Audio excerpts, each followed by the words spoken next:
take me too long. So I'm just going to go ahead and go through this, proceed with the knowledge and understanding that like everyone knows what conjugate is. So I'm not going to really run through that in too much depth. But I did go ahead and just kind of like throw some high level overview slides in here because I'm not sure what you're going to be doing with this. If I can send it to you, Khalil, whenever we're done. But big thing here is my background, my focus, what I do is very bodybuilding oriented.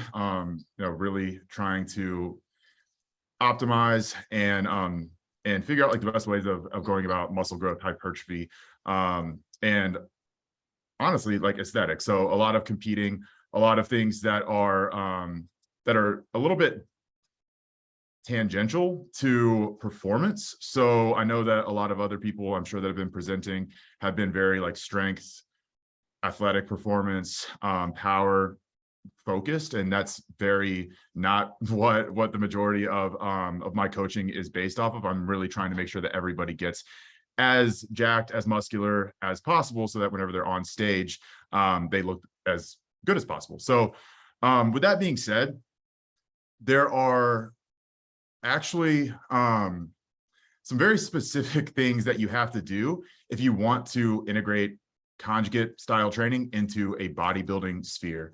I don't know how many people are familiar with like John Meadows and like the way that he is trained, and people that have methodologies that are similar to him. John Meadows, I would say, is probably the person who has gotten closest to quote unquote like conjugating bodybuilding.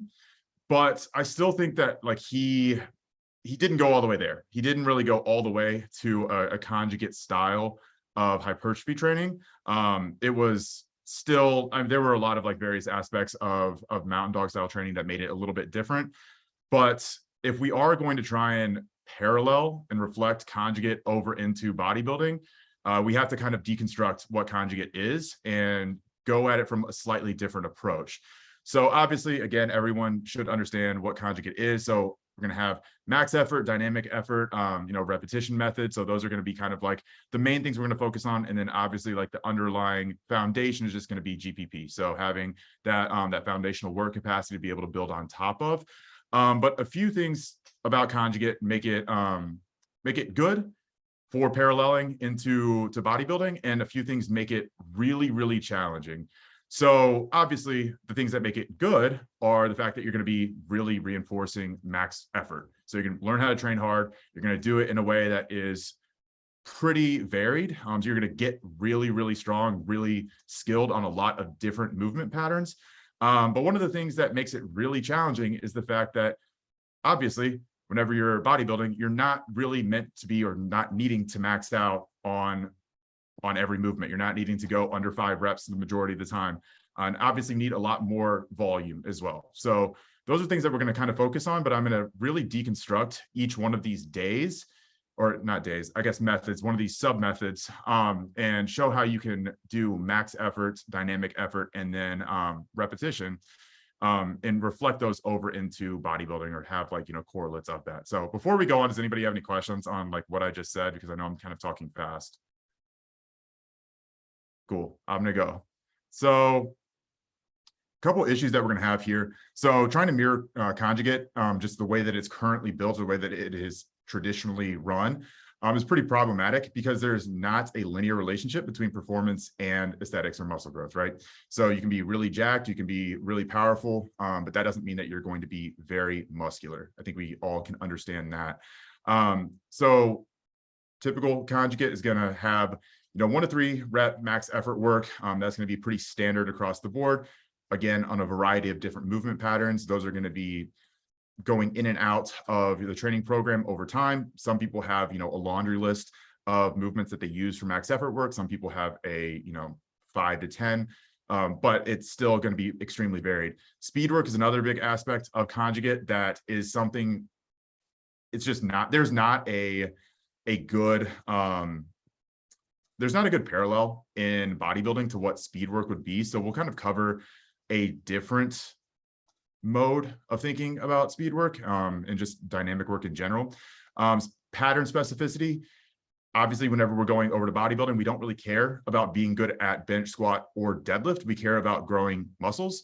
So rather than being pattern specific, bodybuilders need to be muscle specific. So those just change the way that we need to actually approach a hypertrophy style of training or a hypertrophication of conjugate, however you want to think about that. But those typical features of conjugate, or those specific ones, just don't carry over that well to bodybuilding. So we have to figure out a different approach. And then there's a lot of big words here. I just like using big words sometimes. But the main thing that you have to think about is focus on the spirit of conjugate rather than the word of conjugate, right? So rather than thinking about max effort, dynamic effort, like repetition, GPP, like those things, just think about like what the spirit of those things are meant to entail. So if you can kind of like abstract away the specifics, it becomes a lot easier to reflect what conjugate is supposed to be, or like the ideas behind conjugate, the principles, over into a bodybuilding world. So what I'm going to do is I'm going to walk through each sub method, and I'm going to talk about how you can create a bodybuilding style program or plan around each one of these different sub methods. So I'm going to start with max effort. So I'm just going to kind of walk through each one of these things. So max effort in bodybuilding is still going to emphasize maximal loads, all right? But the rep ranges are going to have to shift a little bit higher. So 4 to 8 is going to be typically the lowest that you're going to want to go in bodybuilding. Some people may argue with that, but to be honest, I think that we can stick with something that is going to be a little bit more consistent. So I would not consistently have people go below 4 to 8 reps. And the volume is also going to have to increase, right? So if we're talking about a max effort conjugate powerlifting or performance day, we're looking at one single max effort set for one movement. For bodybuilding, that's not enough. That is not enough volume, even if that is the most intense, most maximal effort of all time. It's just not going to be enough volume to stimulate the muscle growth machinery that we're needing to get moving, especially if we're talking about anyone who is under like the most advanced of the advanced individuals. So parallels with this type of thought process, this type of thinking about max effort bodybuilding, quote unquote, would be things like dog crap, things like heavy duty training, top set, down set style training, anything that is going to have a very, very, very heavy emphasis on intensity more so than volume. So again, I did mention that the volume is still going to have to be a bit more than what we would see with a more powerlifting focus of max effort, but it's still going to be less than what you would typically get from a bodybuilding style training. So I'll walk through some of the stuff here in a second. Additionally, exercises are going to be chosen for maximizing mechanical tension rather than improving a specific pattern. All right. I did allude to this a second ago, but rather than training the squat pattern, for example, through something like a 3 rep max narrow stance safety bar squat, it's a mouthful, that would become training the quads via something like an 8 rep max leg press. Okay. So very, very, very different movements, very different stimulation. But again, the spirit is the same. The spirit is very, very high level of effort, really pushing the thresholds up in that capacity. But again, trying to shift the way that you think about that is going to be super important. And then some of the benefits of using something like a max effort methodology for bodybuilding would be myofibular hypertrophy. So that is actually the expanding the growth, the adding of the little machinery inside of the sarcomeres in the muscle cells. So think about like adding more myosin, adding more actin, all of those proteins that's actually going to be contributing to the contractile tissue. So that's myofibular hypertrophy. That typically is going to come about from things like increasing mechanical tension. So working really hard with heavy loads. Neural efficiency. So if you're familiar with Conjugate with powerlifting and sport performance, you'll be familiar with neural efficiency. It's going to be the same thing for bodybuilding, increasing that skill, increasing the ability to strain, learning how to strain. It's a skill. Those are going to be incredibly important, even for bodybuilders. They have to learn how to do that shit. They have to learn how to train with intensity. Those are things that max effort work is going to ingrain. And then maximizing effective reps. So the concept of effective reps, not sure how many people are familiar with that, but it's I guess you can think of it as like a more bodybuilding focused thing, but basically the idea there goes that in every set that you do, you only have X amount of effective reps, and everything before that is essentially just like kind of junk volume. I don't know how much of that I really subscribe to in terms of like letter of the law, the way that it's written out. But if you want to think of it in those terms, anything below a threshold of intensity just basically isn't additive. It's not, it doesn't matter. So I think from like the literature I've seen, it looks like anything below like a 5 RIR, 5 reps in reserve, is basically non-effective. It's just kind of getting you to that threshold, but it's not really contributory in terms of like, you know, creating lasting change or any kind of like real stimulation there in terms of creating hypertrophy. So is everyone good? I know, again, I'm talking pretty fast and like going through this pretty quickly, but does anybody have any questions about anything I'm saying so far? All right, dope.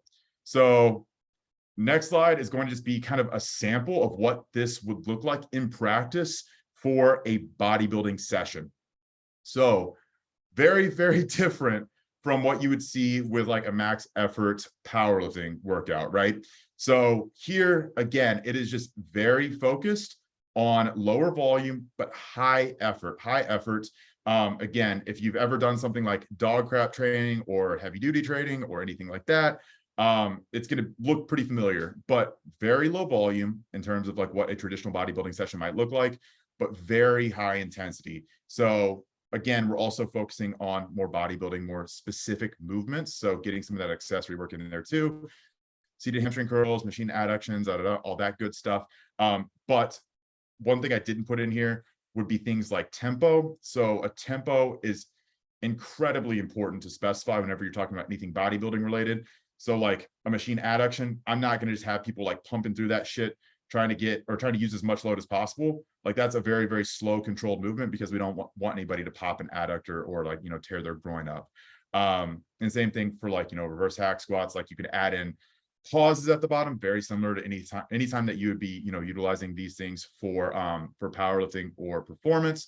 You know, you can utilize tempo as another way of increasing that variation as well. But in bodybuilding, tempo is definitely going to be used more so as a way to just accumulate more like tension, more mechanical tension. Again, very good. It also will make it a little bit safer whenever you're using these high levels of intensities across the entire session. So that is max effort. Now we're going to go into dynamic effort. So I am going to kind of like pump the brakes on this one a little bit because this is where it starts to become a little bit more abstract in how you think about it. So dynamic effort for powerlifting, for performance, speed, power, velocity, acceleration, high density of work in a short amount of time. But everything there is just all about fast, move fast, move fast, move fast. A lot of obviously accommodating resistance as well. With bodybuilding, I mentioned it's very hard to think of like a pure parallel to dynamic effort because whenever we're trying to grow muscle, hypertrophy just doesn't really give a fuck about velocity. Like it just doesn't. In a lot of capacities, increasing the velocity is going to actually be counterproductive for hypertrophy. So we have to think about things in those terms, but we don't want to just say fuck speed or fuck power, because then we're going to be saying fuck like all of these like high threshold motor units. We're going to be completely disregarding like these like fast twitch type 2A, type 2B muscle fibers, which we really need if we're going to be obviously, you know, maximizing the muscle mass that we have. So my kind of like intermediary here, I guess my compromise is dynamic effort for bodybuilding can be very, very different in the same way that dynamic effort is different from max effort in powerlifting or traditional conjugate. But rather than focusing on the concentric through like power output, we're going to focus on eccentric. Okay. So again, an eccentric focus is going to be a little bit more hypertrophy tuned. A concentric focus is going to be a little bit more performance tuned, like velocity. So thinking of it like this, you can imagine specific techniques as like negatives. So extended negatives, forced reps. So a forced rep where you would have a partner assist you through the concentric, you know, maybe even at the end of a traditional set. And then you would control the eccentric on your own once you've already hit that concentric failure point. So again, just figuring out intuitive, or excuse me, not intuitive. That's the wrong word. non-intuitive, I guess, but like, intelligent and also strategic ways that you can utilize overloading the eccentric in a way that is going to kind of create a novel stimulus that won't overlap too much with what we're doing on the other day. So this will also be important to note that it's only going to be used once or twice in a single training session. So I'll show in a second here what that might look like in terms of a sample training session. But just going back up to the specific techniques, force reps, 2 up, 1 down. I don't know how many people are familiar with 2 up, 1 down. It's literally exactly what it sounds like. 2 up on the concentric, so bilateral, and then unilateral on the way down. So it's, again, a way of overloading those movements or overloading the eccentric. EQIs, I don't know how many people have ever heard of that. It stands for eccentric quasi-isometric. I feel like that's like a Poliquin thing. But that's another way of really, really overloading the eccentric, overloading the isometric, getting a lot of like that forced loaded stretching in, which is another kind of secondary pathway for hypertrophy. So those are all different things that you can utilize. Assisted eccentric overloading. So this is where you would actually have a partner forcing the eccentric down with more resistance than what you're able to control. So if you'll see it here in a second, but kind of a good example of this is if you're ever doing like a machine lateral raise or like a leg curl and you have a partner like push down through the eccentric just to add more resistance. So that's a good way of thinking about those or that type of technique. But again, I mentioned here, because eccentric loading is so potentially damaging, this isn't something that you want to utilize throughout the entire training session like you could with max effort work. So what you want to do is you want to use this very specifically for very specific movements, very specific body parts as well, once, potentially twice in a session, and the remaining volume is going to be more traditional like repetition work. So more traditional volume, quote unquote, hypertrophy bodybuilding style work, 8 reps, 12 reps, 15 reps, things like that, just to build up more volume. So benefits of something like dynamic effort for bodybuilding would be strategic muscle damage. So muscle damage can be good whenever it's done in a way that is, potentially productive and strategic and forward-looking. Muscle damage, if you get in like a car accident, very bad, not good. But if it's done through like, strategic and specific eccentric overloading, that's where you can start to kind of like control that muscle damage, make sure that you're getting the feedback, getting the the immune system response that you're looking for, and obviously that can be applied over to growing new muscle. And then specific fiber activation and potential conversion. So did mention this a second ago whenever I was talking about some of like the fiber types, but with high forces of eccentric loading, you can start tapping into some of those dormant type 2 fibers and really get those lit the fuck up.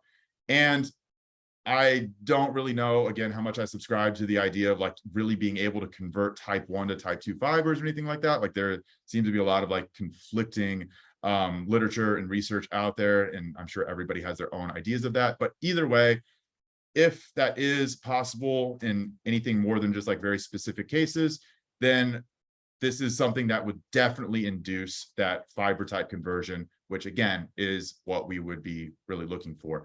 And then also reinforcement of support structures. So eccentric loading is going to be a really great way of increasing tendon ligament strength, making sure that all of the fibers, all of the strands of your tendons are running in ways that are conducive to more strength, and obviously not any kind of like tendinopathy, which obviously we want to avoid.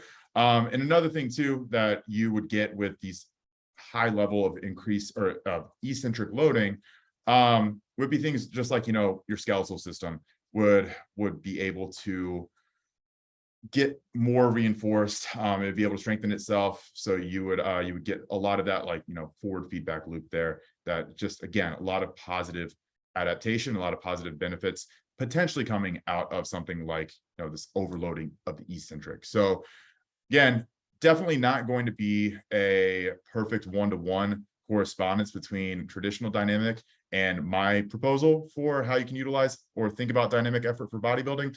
But it is like schematically similar. So as we get into this sample bodybuilding dynamic session. So you'll see here that the first couple of movements are going to be taking advantage of this eccentric overloading. So the first one would be done in a way that is obviously just these hyper extended eccentric. So 10-second eccentric, but you'll see like total volume is pretty low on those as well. And just as an additional, just add on here, it's not always meant to be taken to or beyond failure. So if you're taking a set to concentric failure and then you're having a partner assist with force reps where you control the eccentric beyond that failure point, that is going to be super, super, super fatiguing and damaging. And you're going to have to really recover from that. Like that's going to just destroy you. Something like this, where you're staying relatively submax, but you're just getting a lot of tension, a lot of volume accumulation with these eccentric sets, it's not going to be nearly as fatiguing neurally or even like, at a local level. So you just really have to play with it and see exactly like what your body or what your clients' bodies are responding to. Obviously, everyone is going to be very different, but you have to be pretty cautious with any time you're, really focusing on high level eccentrics. But, go through it here. Pull-ups, 5-second eccentric, partner assisted to concentric. So like those would be, things that you can continue to overload. That might even be like force reps. I did mention the eccentric overload machine laterals. So something like that, where you would pick like, 10 rep max, partner adding resistance to the eccentric. So you're just, again, you're taking a load that's already heavy and you're just applying more resistance to the eccentric and then just filling in the rest of the day with some additional, more standard volume. And again, depending on the person, this could be more, this could be less, but I'm trying to keep it a little bit more like, high level here just to convey the points. All right. So as we're moving on, so this would be like repetition method. So I put RE, repetition effort. I don't know. I think I've just like brain farted on that, but repetition method. So it's going to resemble, the conventional upward shift of volume and density that you would see in powerlifting, but to an even greater degree. So if you think about powerlifting being in like one zone of rep range, of volume, of density, you can think of bodybuilding as taking that and shifting that to the right.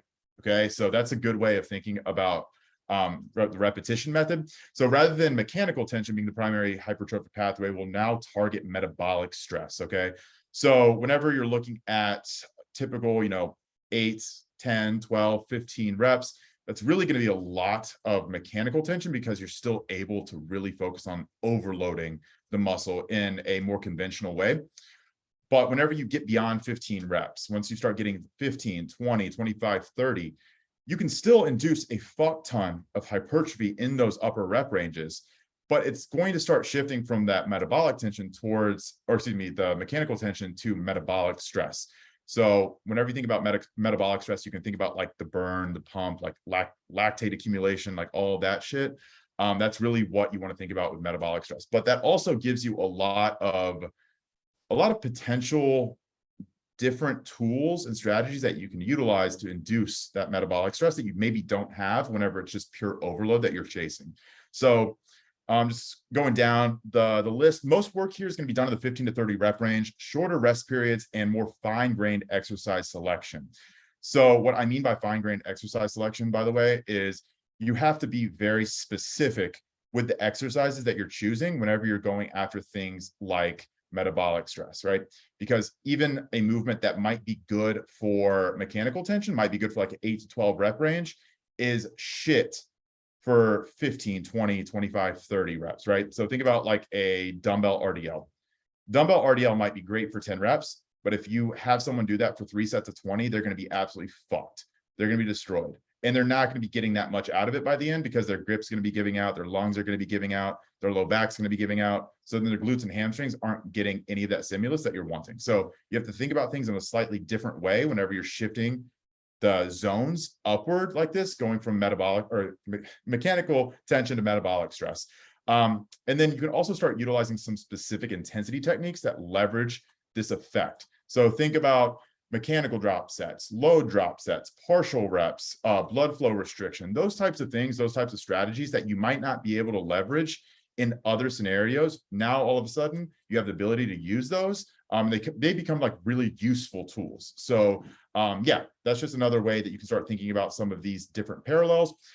Benefits of repetition method whenever it comes to bodybuilding, metabolic adaptation. So Obviously, this is going to include things like being able to buffer lactate better. So as you expose your body to those different stimuli over time, it becomes more efficient at being able to remove a lot of that waste, a lot of those metabolic accumulations inside of the cell and outside of the cell. But as that happens, you're going to improve your work capacity as well.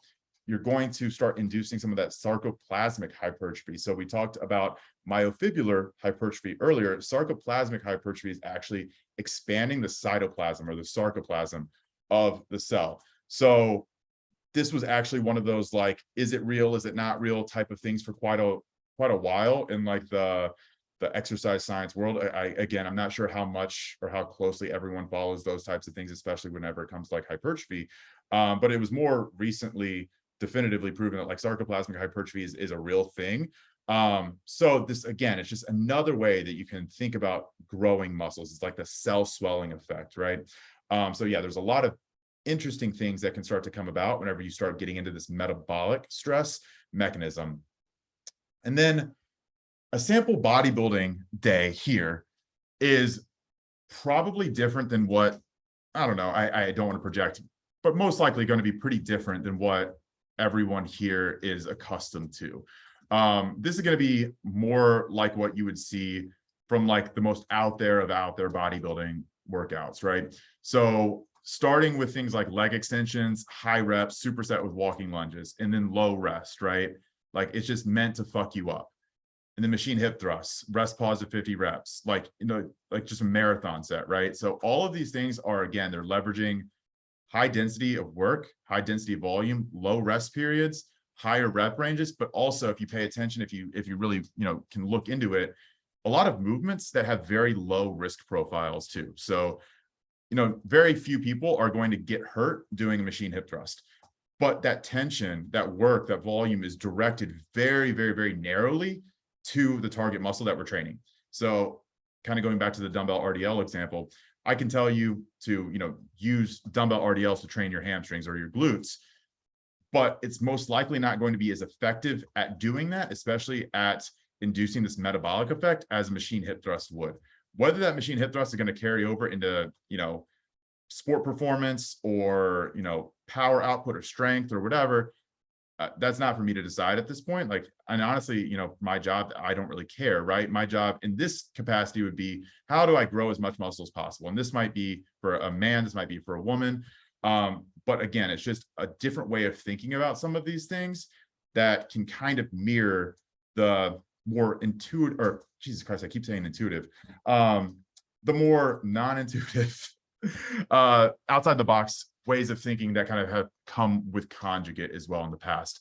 So, and also at the bottom, you'll see, like double drop set on leg press, again, just like different ways that you can fuck yourself up in that non-traditional way. So just to kind of wrap this up, so GPP mapping. So how do we map GPP and what is that kind of correlate in the bodybuilding world? So in conventional Conjugate, you have work capacity. So, trying to build that up.